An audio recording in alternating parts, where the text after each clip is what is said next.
बहिणीने मला कॉल केला होता, कारण 7:30-7च्या आसपास कॉल केला. त्यांनी सांगितलं असं असं झालेलं आहे. मग त्याच्यानंतर मी माहिती घेतली थोडी, तर मला कळालं सकाळी बाथरूमला काढतात सगळ्या कायद्यांना बाहेर, त्यावेळेस त्यांनी काहीतरी केलेलं आहे म्हणून. टॉवेल गळायला बांधून आत्महत्या केली असं सांगितलं जाते.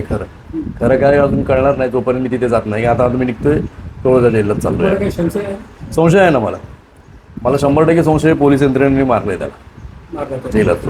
कारण अक्षय शिंदेच्या बाबतीत पण असंच झालं होतं, आणि ती भीती होती म्हणून मी न्यायालयाला अर्ज पण दिला होता जेव्हा त्याची PC चालू होती, की अक्षय शिंदेसारखे ह्याला विशाल गवळीलाही मारतील, त्याच्यामुळे याला पोलीस प्रोटेक्शन वगैरे अजून एक्स्ट्रा ह्याच्या सुरक्षित जेवढं करता येईल तेवढं करावं म्हणून. पण त्या अर्जावर काही निर्णय झाला नाही, काय नाही.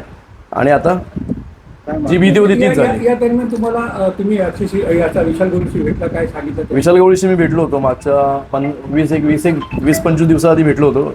जेलला व्हिजिट घेतली त्याची. त्याच्यामध्ये त्यांनी सांगितलं होतं की मी काही केलं नाही, मी निर्दोष आहे, आणि खूप काय अशी माहिती दिली होती त्यांनी मला. आणि त्यांनीही मला सांगितलं होतं की मला इथे पण धोका आहे. पण तेव्हा मी सांगितलं त्याला की मी न्यायालयात अर्ज दिला आहे, त्याच्यामुळे तुला काय होणार नाही, काळजी नको करू, तू आता न्यायालयाच्या संरक्षणामध्ये. काय मागणी तुमची आता?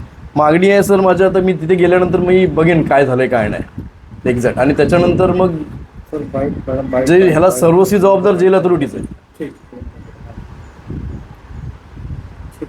ओके, चला निघू. माझ्या चॅनलला सबस्क्राईब करा आणि बेल आयकॉन दाबा, जेणेकरून तुम्हाला माझे नवीन व्हिडिओ मिळतील.